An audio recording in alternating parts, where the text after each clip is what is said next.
So Thank you. Okay, can you hear well? Nice. Okay, so here's the perfect. Sì, dai, we should be. Okay, so thank you, Roberta, for the wonderful introduction, and thank you for everybody in the room and online for participating in this. Usually, like I wander around the room, pointing to the slides with a pointer, but this time for the people at home, I will just have to stick to my laptop, and so I won't walk too much. Okay, so the title of the talk today is a very long one, but it's basically a mutational signature analysis, and I will explain what mutational signature analysis is in a few minutes. And our work with Jeff Miller, who's my PI at Harvard, involves mostly cancer genomics and non-negative matrix factorization. So I'm a second-year postdoc at Harvard and going into a third one. And so the purpose of today's seminar series is to show why data matters, and we will have a discussion about it, and hopefully something that's stimulating. Feel free to interrupt me also with any questions from that you might have from both home and from the public. All right, so very basically, every one of us is made up out of cells. And we have a lot of cells in our body, and whatever is not linked to reproductive, so is called somatic cells, so neurons or blood cells or any genetic structure. And inside the nucleus of each cell, we have our DNA. DNA is simply this complicated structure that's divided between chromosomes, and we have like nucleosomes and linkers, and this very interesting, like, convoluted structure that contains basically at its core a double helix, which is the very famous one from last century's Crick and Watson paper. Crick and Watson basically come up with this and explain this very important notion of how the DNA is made.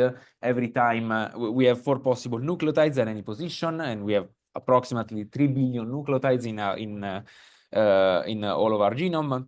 And every time we have a C on one strand, we have a G on the opposite one. And every time we have a T on one strand, we have an A on the opposite one. So we have this double helix link that we care about. Now, over time, what happens with our bodies is that the cells that are made out of us are constantly under the attack of adverse events. Sometimes it can be because of us. For example, if you smoke a lot, that will likely be problematic.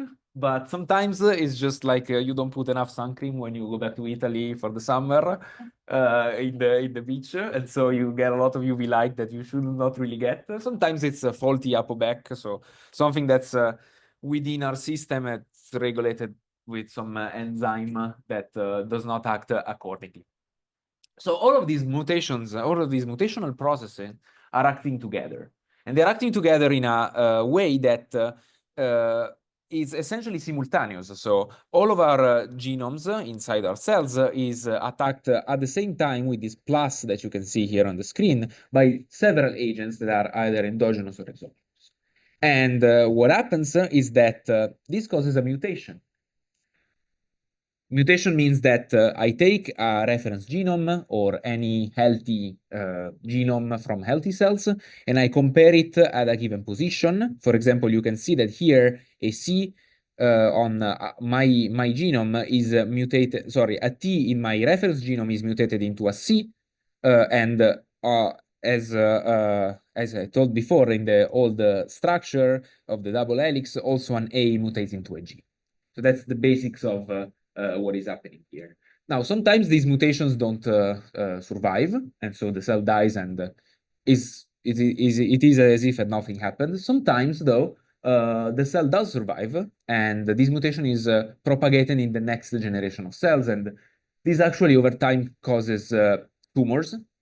this sometimes even causes aging. So one of the most compelling theories of aging is that as we grow, we have more mutations in our body.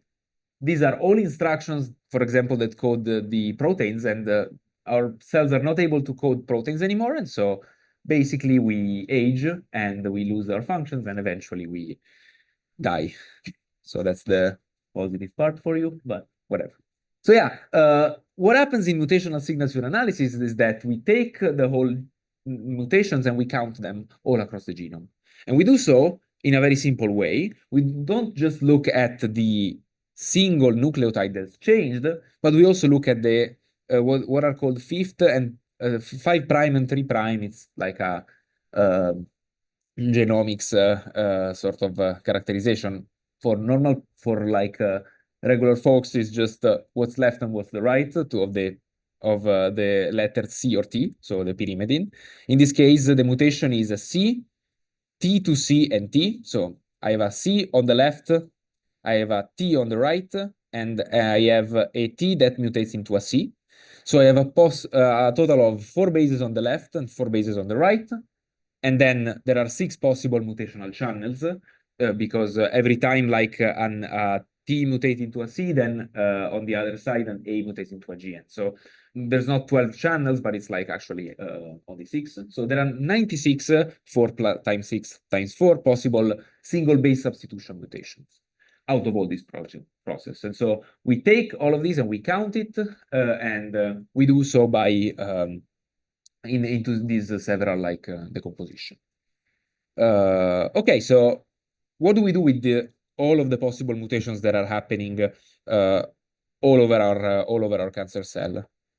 We're not just limiting to counting them, but we actually want to infer something about the biology about what is happening. We know that these mutations arise from several processes: smoking, aging, UV light, and so we need to find a way in which we can disentangle each separate process in a mathematically relevant structure. Zoom AI companion, thank you. Okay, so for example, very popular approach that has emerged in recent years is called mutational signature analysis, which is exactly what we want to do in this paper. So this mutational signature analysis started in 2012 with a paper by Serena Nizanail and Ludmila Alexandrov at the Sanger Institute, and directed by Michael Stratton, who's a big guy in cancer. And basically, at its core, takes the matrix of counts of occurrences and decompose this matrix into a product of 2 lower dimensional ones, R and theta, so that R represents like our mutational signature matrix, and theta represents our signature activity. That is, each of these counts are approximately obtained as a sum over something that is related to probability. So mutation I and related to signature K is RIK is the mutation probability. And then theta tells me how much that specific signature is important on that specific patient.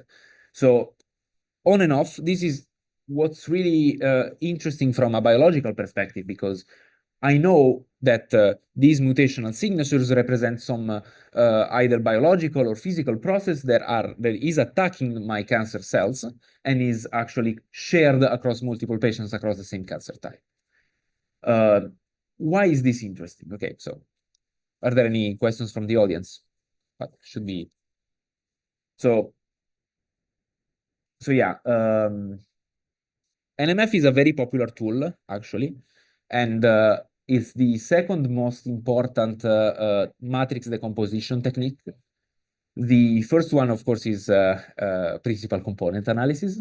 But to some extent, NMF is also younger as a way of decomposing matrices. Remember that it's basically was broadly introduced through a paper that appeared in Nature, actually, by Lee and Seung in the 2000. And why do we really want NMF in this case?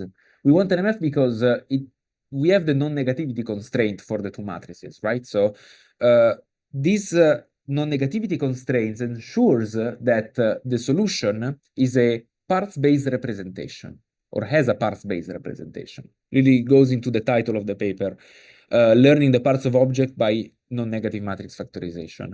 In this paper, these two authors actually compare what is the solution from an NMF compared to, for example, PCA, and I will show PCA in a second. Basically, they take this data set of faces where each matrix is a face, and each matrix contains at each entry the pixel intensity in black and white for each single cell. And then they have a bunch of faces, I don't remember exactly how many, and then they apply this decomposition to this count matrix. And then what they find is very, very interesting. So they decompose it into a matrix that is a product of some signatures, we would call them, times some exposure, where the signatures, if you really, really look closely, have the shape of a mouth or a eyebrows. You can see over here. You can see here that there is like a chin or a nose, etc., etc. So basically, the final reconstructed face over here, shown over here versus the original, is just a sum of different parts of the face itself.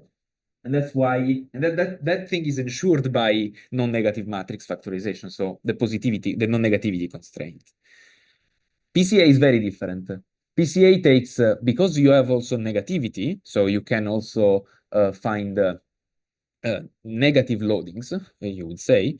What happens in PCA is that my negative, my first principal component is an average phase, and then all the other principal components are variations around that average phase.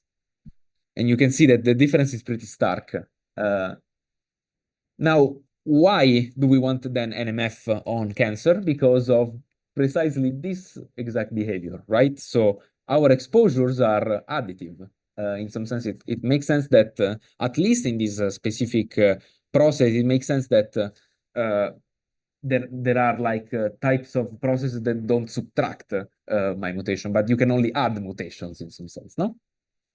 And our parts of phases, actually, we know most of them because it's been like more than 10 years since the introduction of this.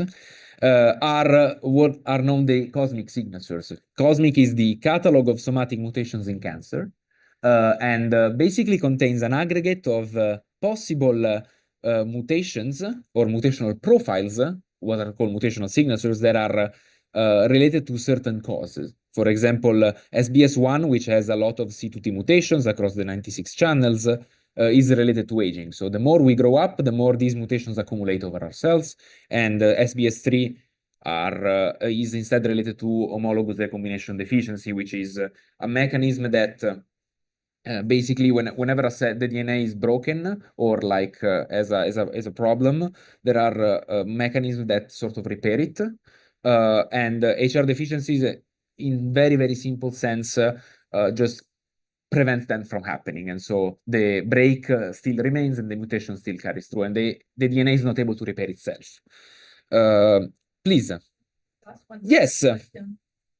Exactly how they assess the relation between yeah. aging. There is a specific. You can plot the loading. I should look back at the analysis. There's gotta be some like definitely there is something more complicated, but it's pretty stark that if you take like cosmic, if you take cosmic and plot it with the aging of patients, you see that the loadings correlate positively with the yeah. You can really view it. It's pretty interesting. The bigger the older they are, the more of the signature SBS1 and SBS5 is present. So that's why they're called clock-like signature. Clock because the clock is ticking, and so that's it. So okay, thank you for the question.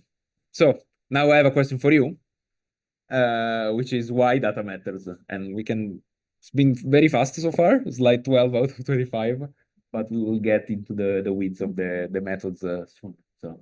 So if you like, it's the same logo, but with I'm really proud of this. So for the for, for the audience, and for like whoever's at home, like in this case, could you have an explanation for why data matters in this case, or why we want to sort of do this analysis? It's fine if I know it's not easy to hold to code from the audience, but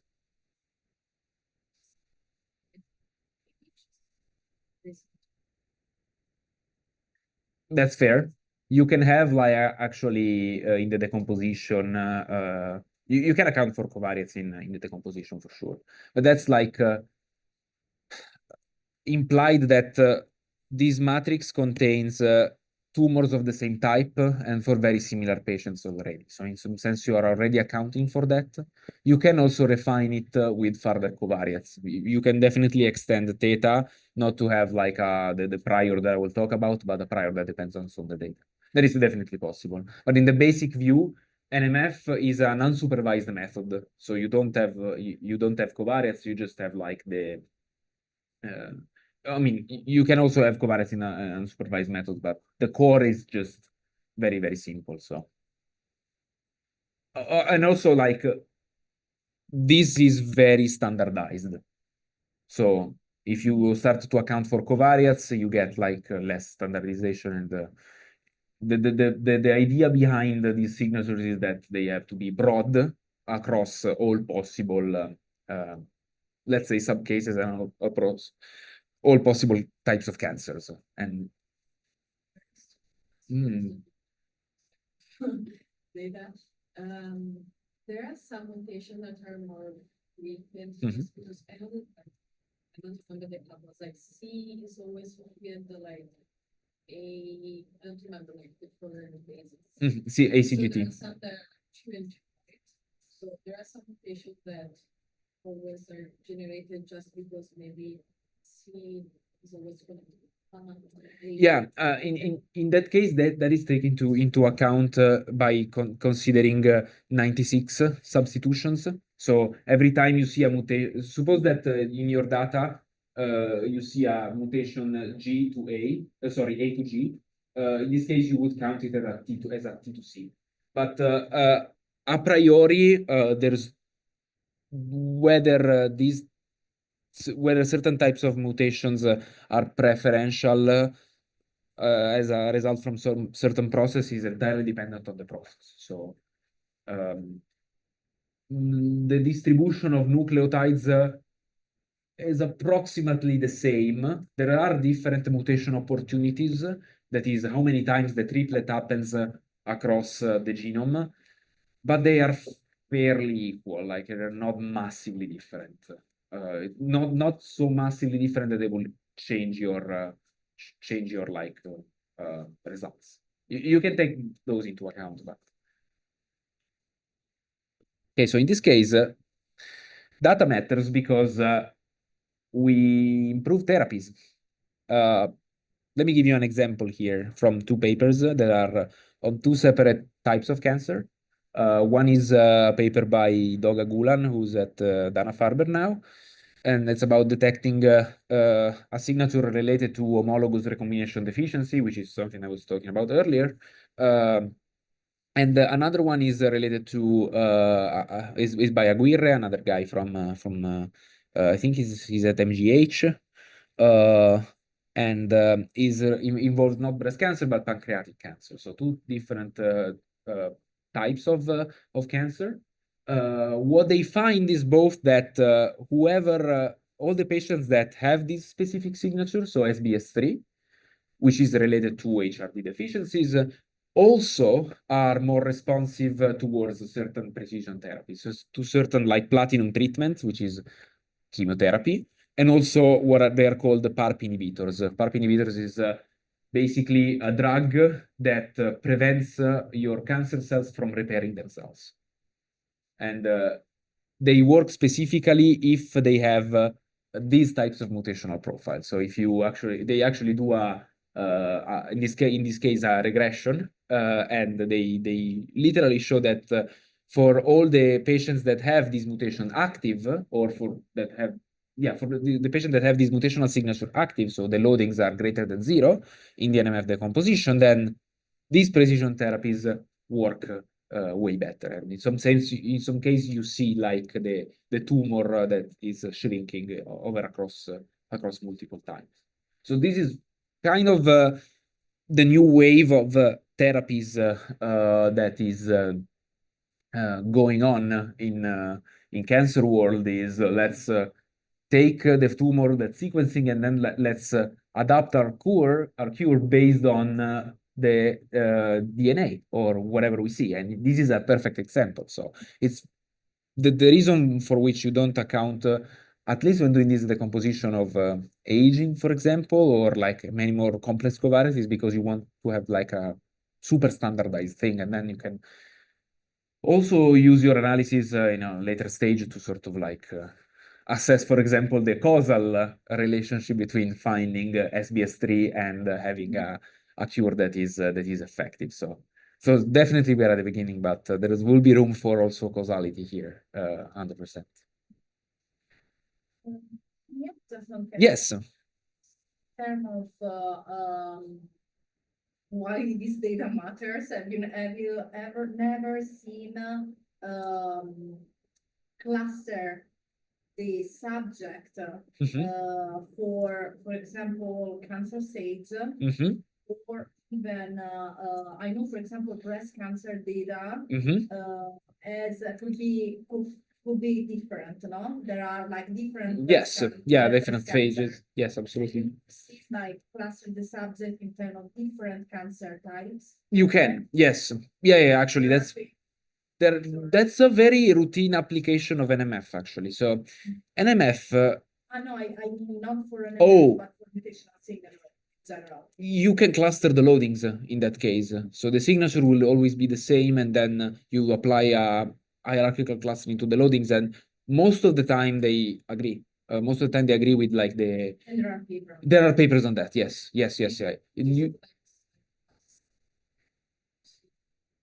It's a second part procedure, but you can take that into account of the model, no? So remember that NMF does kind of a soft clustering. So there are also ties with under certain constraint for the loadings matrix and for the signature matrix. There are also deep connections with k-means, for example. So what you can do is, in PCA, you just take your principal components and then do clustering on them, and because you find a rotation that sort of separates them. You can be even fancier than that with UMAP and everything, but NMF is very similar. You have a non-negative matrix, you apply your NMF decomposition, and then you cluster the loadings. And these will find subgroups of patients that have similar exposures. So in some sense, you can do this clustering routinely, and people do it in papers, and they assess that and then they compare the loadings with the clusters they found with certain covariates, and most of the times they agree. Okay, so this was enough scientific background, and now it's time to do statistics. And I am a statistician by training, so I apply different methods and I look for different methods that are, in a broad sense, interesting for several types of data. Although I'm very interested in cancer right now, I did my PhD in ecology, and I did my PhD a lot in techniques that are called Bayesian non-parametrics method that, for example, allow to find automatically the number of clusters in a mixture, or the number of clusters in the data, or similar behaviors. In this case, we have a very, very similar problem, that is, we need to find the rank for the factorization. The rank of the factorization literally tells me how many signatures are active in my data, and it's very important to find. So K is latent. This is all latent, so it's not observed. There are multiple decompositions that we can take, and they all depend on the number of signatures that I expect in the data. So if I have too many, I might estimate wrong ones. I might miss, for example, finding this. If I have too few, then I might mix them up, and it's again the same problem. So yeah, the first problem is, how do I design a model that automatically tunes for K and finds the optimal one? And that's a very common problem in statistics, and has been tackled in multiple ways. For example, one solution is, let's take a separate NMF for each choice of rank, and then let's find a measure of goodness of fit, like a BIC or information criteria, or use a non-parametric prior that infers them automatically. In this case, like, I do a much simpler approach that does everything in one go, thanks to a very parametric model, but we'll see in a few minutes. And the second question is, okay, we have a wealth of information collected in the Cosmic database. So these signatures are known in advance, and you can download them. And the question is, how can we use this information for our model? Instead of doing like a purely unsupervised decomposition, we can do a semi-supervised decomposition, right? So that's the two problems that I want to tackle with this contribution, at least. Okay, so more in the weeds of the model. For those of you, zero questions or any? Okay, perfect. Okay, so what we do in this specific case is we introduce a class of priors called compressive hyperpriors for our factorization model. In simple terms, a compressive hyperprior is something that will basically set to zero the loadings, so how important the signature is whenever that signature is not needed, so whenever it's redundant, and instead we'll keep it active and well behaved if that signature is not that signature is important. So this is very common. Since I'm dealing with counts, I will model Xij, so the number of mutation of type I and in patient J as a Poisson distribution, and this is NMF. So I just treat the sum that I showed earlier as the rate of the Poisson. So this is counts, Poisson distribution, and I have R times theta summed over K for my matrix decomposition. R is the signature, so probability. And a very natural choice is to model them through a Dirichlet prior. The Dirichlet basically ensures that these signatures are normalized, so they all sum to one. And this retains the interpretation of probability for mutation type given by signature K.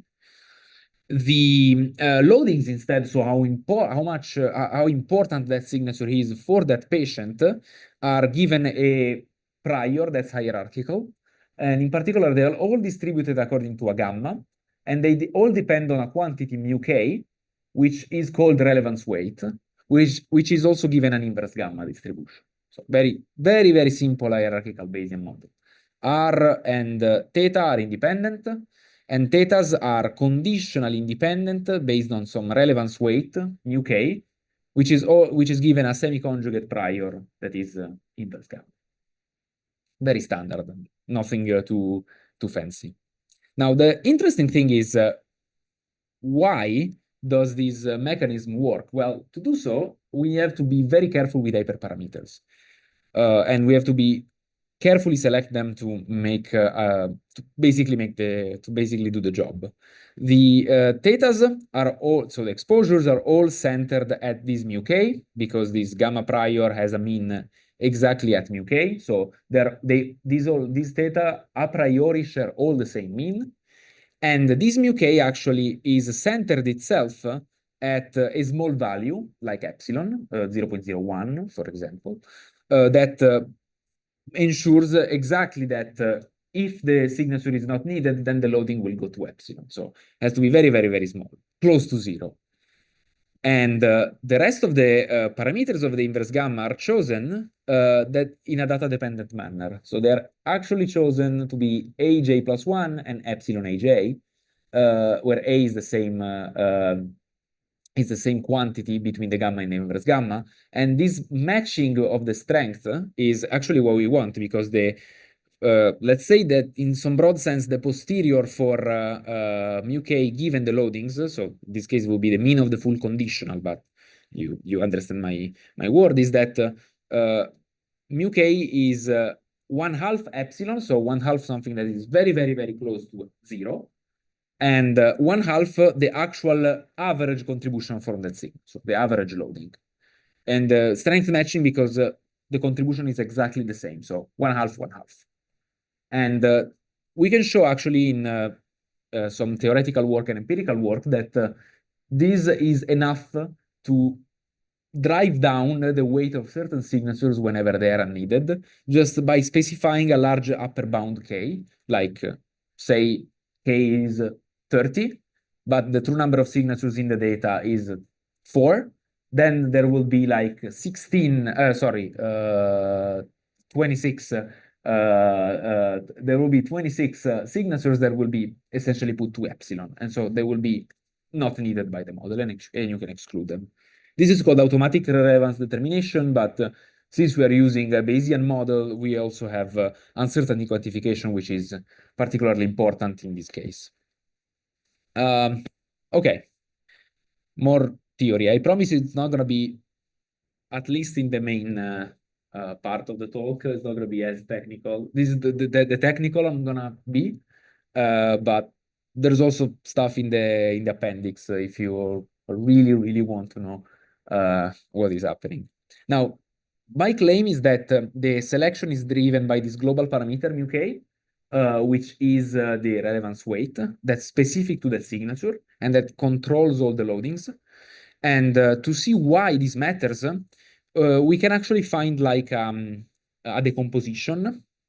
And we have to sort of rely on a decomposition for our counts. So our total counts xij, so the number of mutation in triplet or in channel I for patient J, can actually be decomposed as a sum, again, just like the picture before, of latent mutation process, or actually counts from latent mutation process. So number of mutation from process 1 is yij1, up to number of mutation from process k, which is yij big K. And each separate y is a Poisson distribution that's specific for that pair signature times loading. Remember that in the original formulation here you have basically a big sum, but the Poisson distribution is nice because the sum of independent Poisson is a Poisson that is whose rate is the sum of the rates, right? Okay, so you can show that whenever the average total average mutation across all patients and all channel for signature k goes to some quantity y, then mu k, so the posterior for mu k, concentrates at a point mu star, which we can actually characterize in full. And also in the new version of the paper, we give a rate, which is at least quadratic. So that's kind of nice.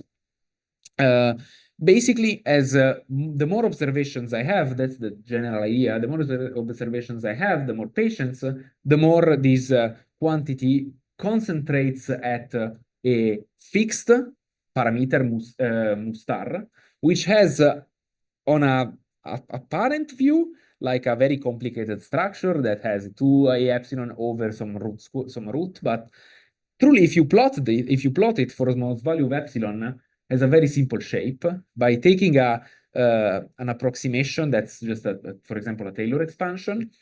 It has basically an elbow curve. So for values of y bar k small that are small, essentially you have that mu k is squished to 0, so it's squished to epsilon, and only after a while then the mu star goes to larger values, and so follows this line. So it's kind of an elbow, and the elbow actually happens precisely at the location A of my previous prior, so A over here. You see that, for example, when A is equal to 0.5, the elbow, the compressive elbow happens at 0.5, and the compressive elbow happens at 2 whenever A is set to 2. So in some sense, like this is telling you how many mutations on average does the signature need to have to be important? And we pick A equal to 1 in the paper, but there are you can also play a little bit with it and sort of move it around and have these like sort of behavior. A, we set it to 1 in the paper. You can elicit it, but we find that it works well for a broad A equal to 1 works well. Basically, that says that across all patients and across all channels, so in the overall matrix, the number of mutations related to that matrix to that signature on average has to be small, equal to 1 or smaller than 1, for example. You could, yes, you could. You could. Yeah, I haven't explored that direction, but you could actually find a prior for A as well. Something that's similar to a negative binomial at that point, no? Because you know, yeah, but yeah, you can definitely explore.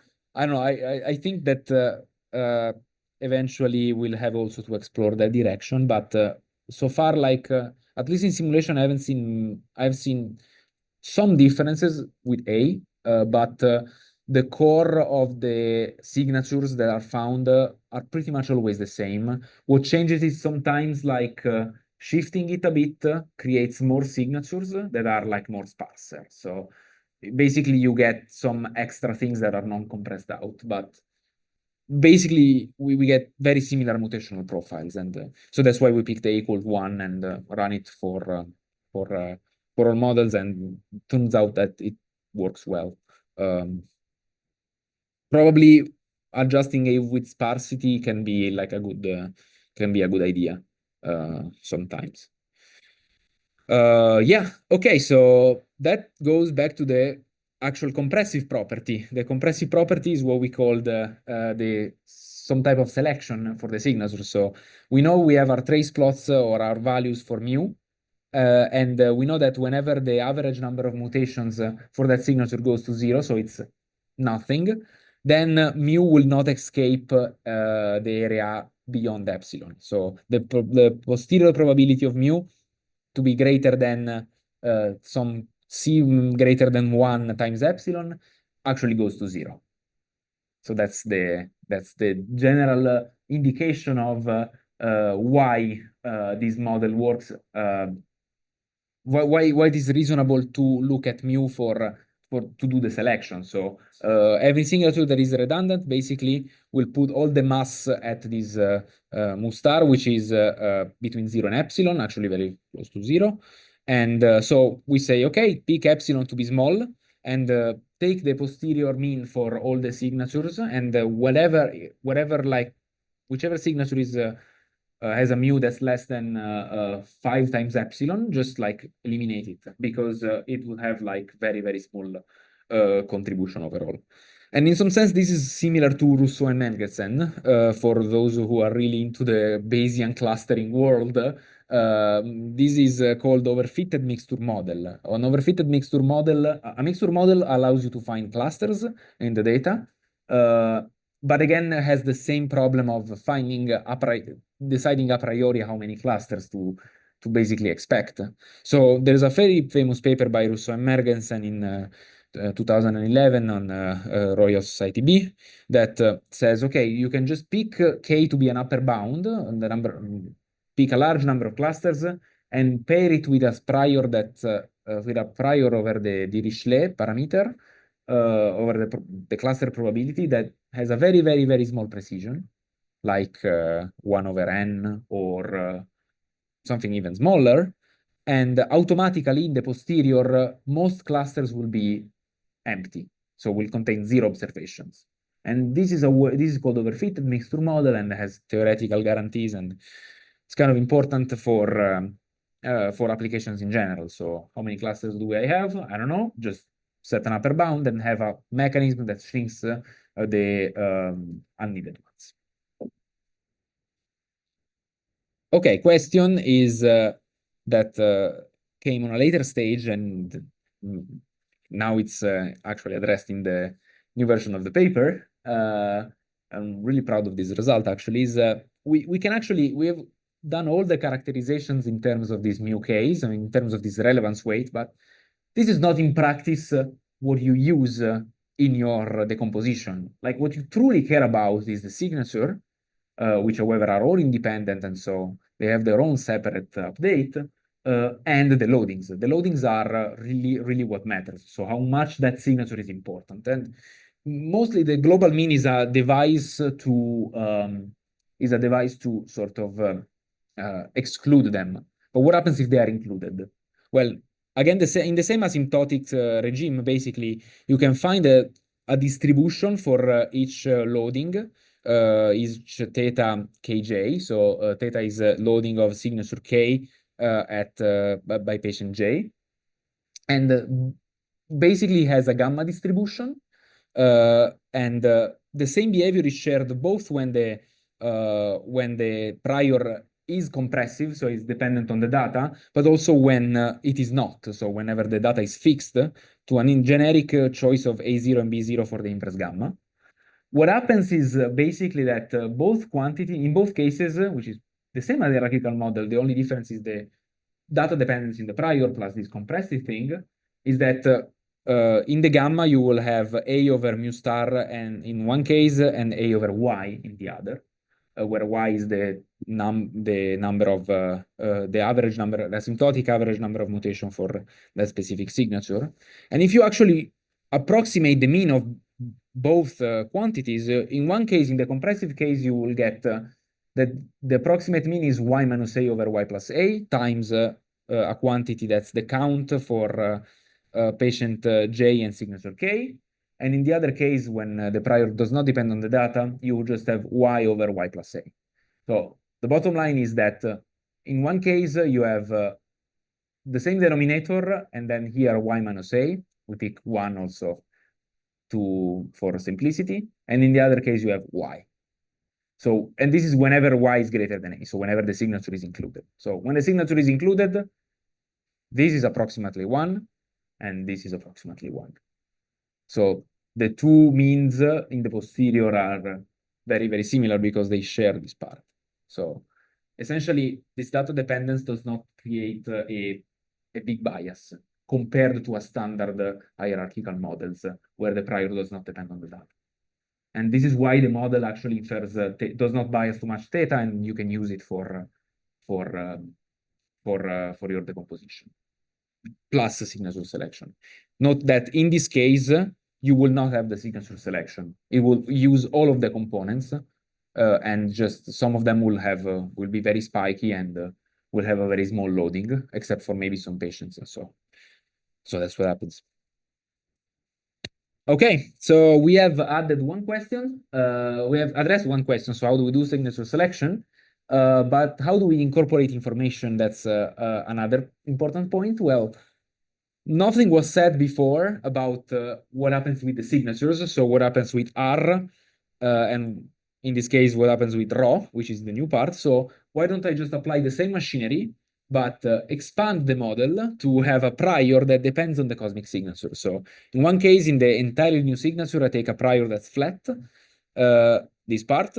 And in the other one, instead, I update my cosmic signatures downloaded from the website, and just I center my Dirichlet prior at their value with some tweaks for beta k to sort of account for the behavior of the Dirichlet process, of the Dirichlet distribution around the mean. Actually, we have a paper on that in under revision with Cathy Xue.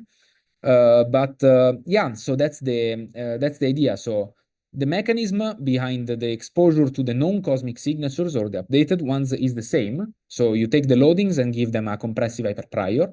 And this time is tau instead of mu k.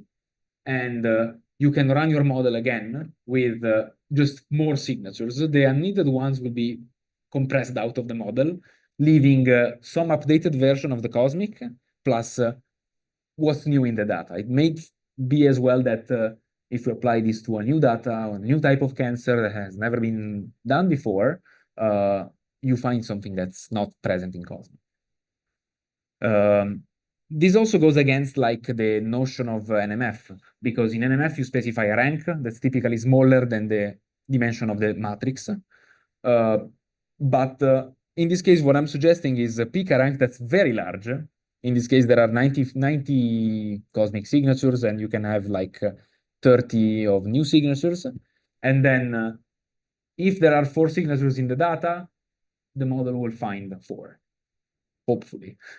Depends on like model specification, but in simulation, that's what happens. And also in applications, most signatures get compressed out. Daphne, you have a question? Oh, yes. So because this S sum to 1. Okay, and that's fine so far. But you know that the mean of this Dirichlet is the signature, the cosmic signature, so S. And then the variance around this, or the variability around this signature is determined by beta k. And the behavior of the Dirichlet is very different depending on this total mass. So, for example, if you have a very sparse signature with a very few entries and then the rest is 0, if you set beta k to 10, then the realizations will be like around those peaks. But if you instead have something that's flatter, like this, for example, if you set beta k to 1, this basically doesn't matter. It will go up and down, up and down, up and down, because it covers a lot. So you need like a notion of precision around that mean. And that's dependent on how sparse the signature is.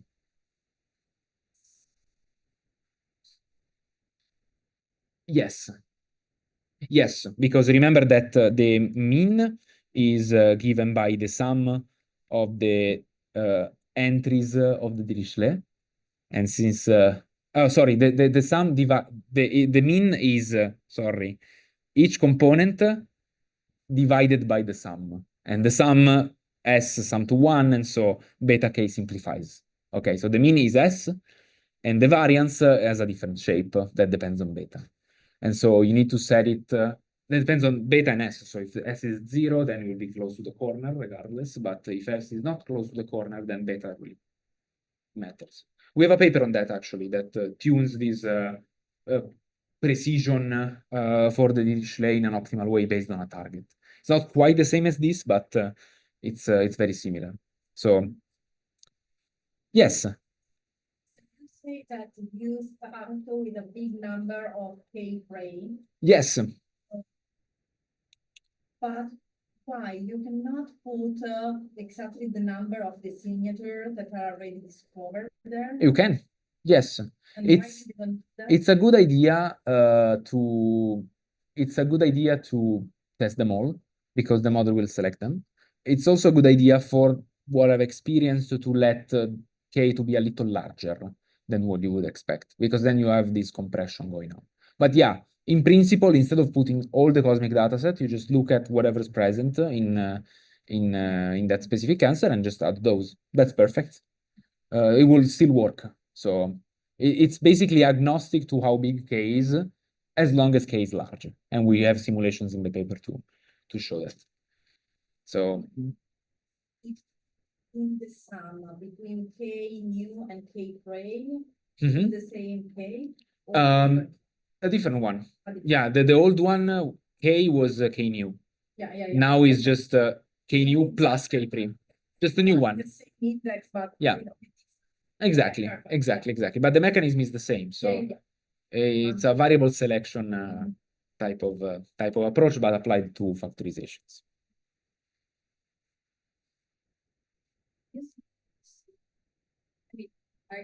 Yes. Yeah.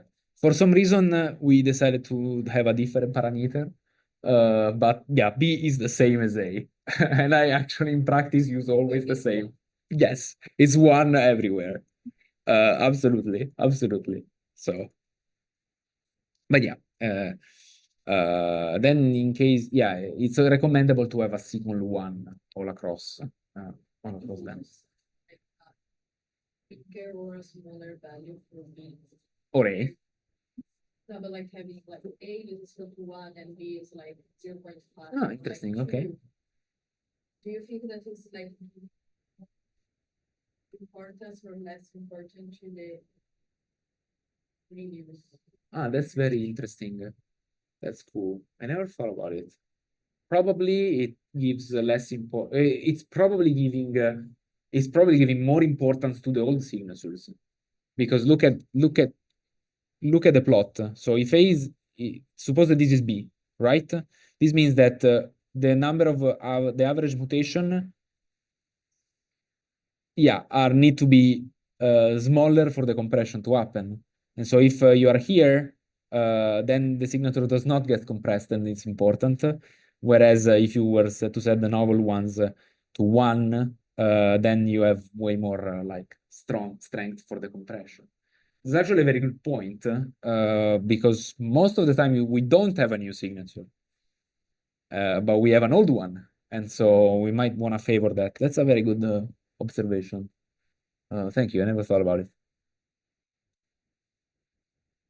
Okay, applications. And we are very good on time, right? Yeah, how much time do we have? For the rest of the talk, about 5 minutes, and then we have a little bit of time for questions. Fantastic. Okay, so 5 minutes will be enough. So, I mean, the application is very simple in this paper. There's at least the one I'm presenting now, there's a second one based on indels, which are different types of mutation. But in the interest of time, I'll go over the original, actually, application for mutational signatures, the paper that introduced them in 2012 by Serena Nick and others. It has a very, very small sample size, j equals 21. We actually find that even though the theory is based on asymptotics, even for small values of j, this mechanism works. And you can see it in this plot that the mean, which is the black line, is basically the same across j. What changes is the width, so the concentration around the point, but the mean remains always the same, even for small values. And we are looking at a data set from 21 women that have breast cancer in the UK. And they are the first ever to apply NMF to these types of counts. And our goal is to basically replicate their analysis and infer the number of signatures a priori, with our model, also accounting for all the information that has occurred in the next basically 10 years, 10, 12 years. The application is, there's a comparison with different methods, but I think the most interesting thing is looking at the different signatures profiles in our method when you use the prior that's informative versus the uninformative priors. And here you can see a bunch of very interesting things. First of all, this method uses like approximately 80 k equals to 80, but then it finds only 8 signatures. So all the other ones are compressed out. And this one again uses 25 because it's unsupervised, and it finds 6 signatures. But the key part is that basically we obtain a much clearer explanation of what is the underlying process. So in this case, like you match the signature SBS1, which is related to aging, in the informative case with pretty high cosine similarity with respect to the one in the dataset, so the model stays there. Whereas if you don't give it a prior that's informative, the model will sometimes mix up the two signatures, and so you will find the same peaks of SPS1, but you will also find like some extra channels that are populated. The most interesting part is this, though. You can see that not having a prior that's dependent on the cosmic creates these two signatures that are that kind of share this part over here, these C2G mutations. But if you look at actually the informative prior case, you have a much better disentangle between the two. So you kind of see that this signature C is a sum between these two that are literally SPS2 and SPS13, which are related to this ApoBec enzyme being faulty. And what you also find is that there is uncertainty quantification around the signature profile. thanks to the Dirichlet update. So in this case, for example, we see a lot of wiggliness around this new signature that we found, SBS new 10. That's likely a spurious signature. That is something that the model needs to sort of fit the data, but there's a lot of uncertainty around it. And so we haven't found yet like a good estimate. And so what we would also do is we might not have a lot of intuition for the cancer-related process, the cancer or the mechanism that's related to that specific process. It's likely an artifact. And this artifact is lost in the non-informative case because sometimes like the solution is mixed up.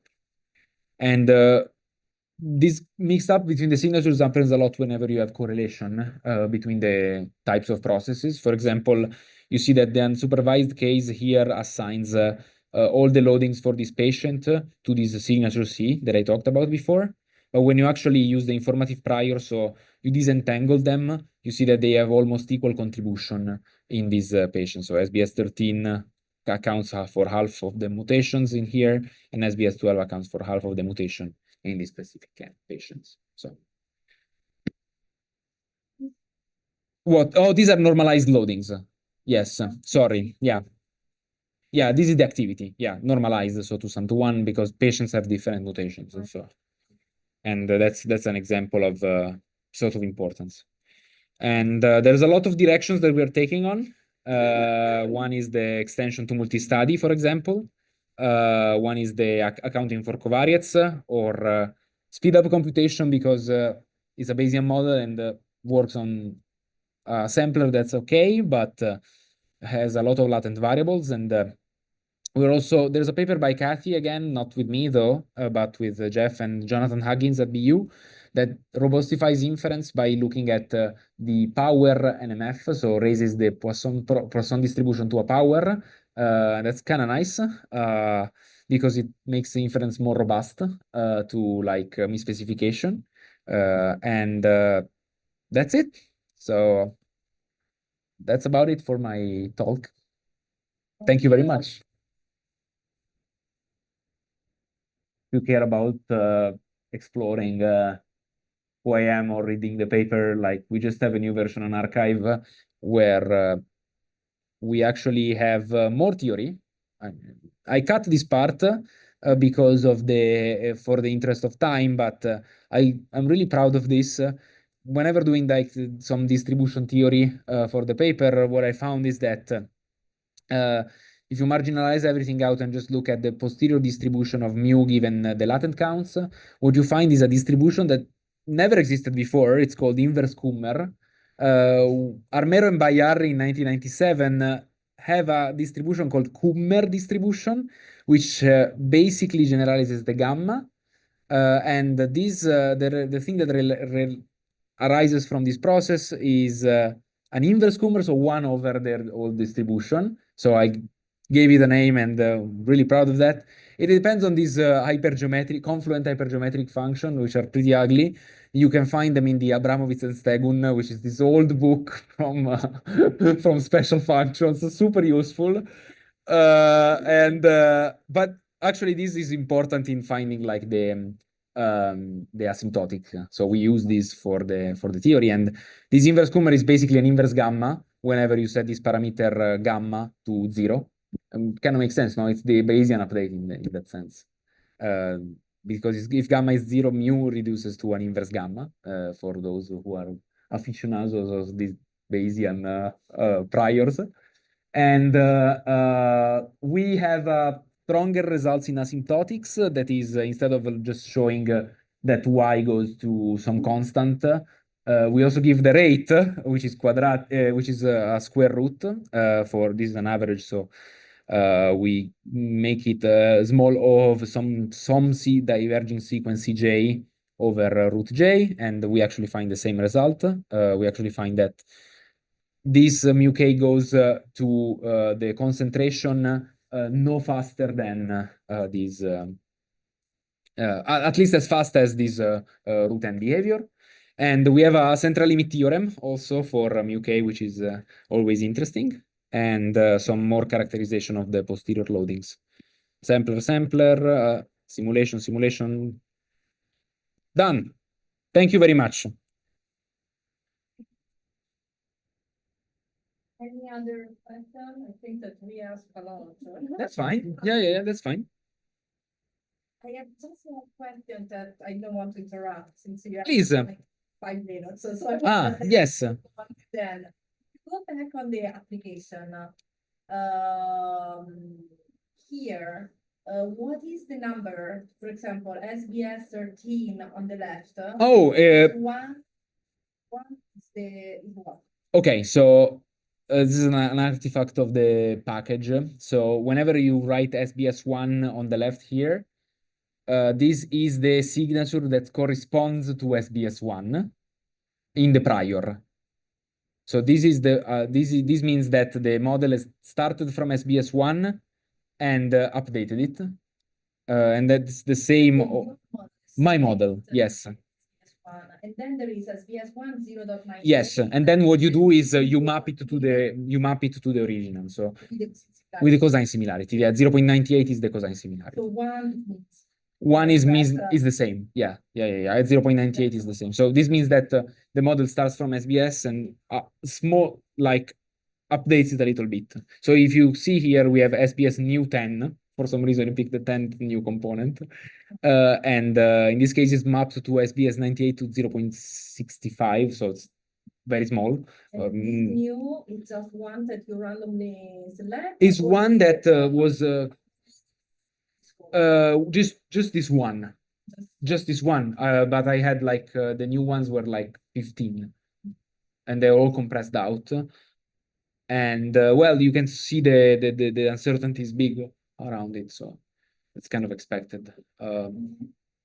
Yeah, so. And in the other slide, in 24, so these are the loadings. Normalized, yes. These type 38. Oh, it's the name of the patient.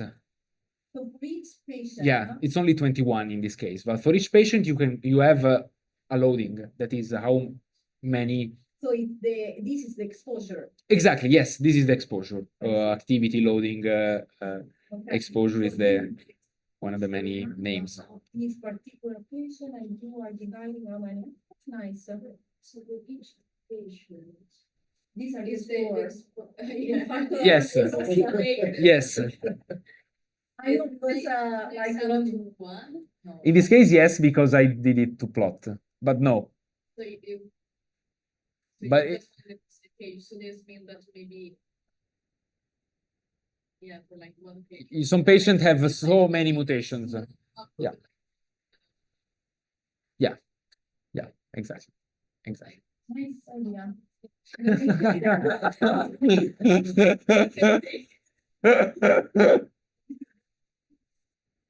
I don't know if there are any questions, or maybe just a bye. I am an assistant. You have reached the recording limit. Any question from the speaker? No. Okay.